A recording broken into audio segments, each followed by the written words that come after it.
Hi, Mrs. Young here, and today we are going to talk about sponges. Sponges are invertebrates that they live mostly in the oceans, but you can sometimes find them in fresh water. Water is really important to them because the currents move the food and oxygen into the sponge and moves waste products out of it.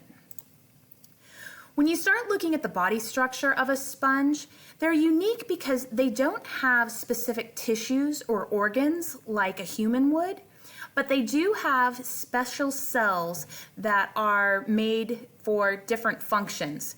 So first you have these collar cells.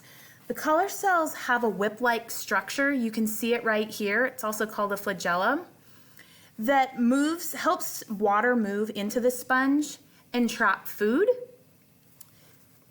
Over here you have the pore. Now the pores just let water in and out of the sponge. And then these spikes, these cells, they help to form a frame that supports and protects the sponge's body. And then you have the jelly-like cells. The jelly-like cells digest, distribute food, remove waste, form egg and sperm cells. So I'll give you a minute. You can look at the different definitions here. Feel free to pause the podcast if you need to. So when it comes to reproduction of a sponge, they can reproduce asexually, meaning they have only one parent, but usually they reproduce sexually, meaning they have two parents.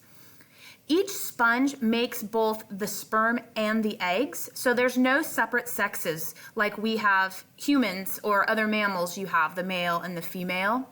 So if we were to walk through the sexual reproduction of a sponge, you can see here that an adult sponge releases the sperm cells.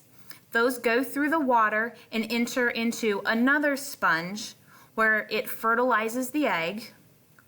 From that, a larva develops, and that larva is carried away by water currents. That is when the sponge is moving. It's that larva moving to another spot.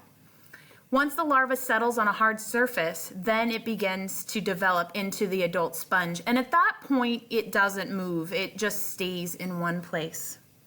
So that's a little bit about sponges, and I hope you found that helpful.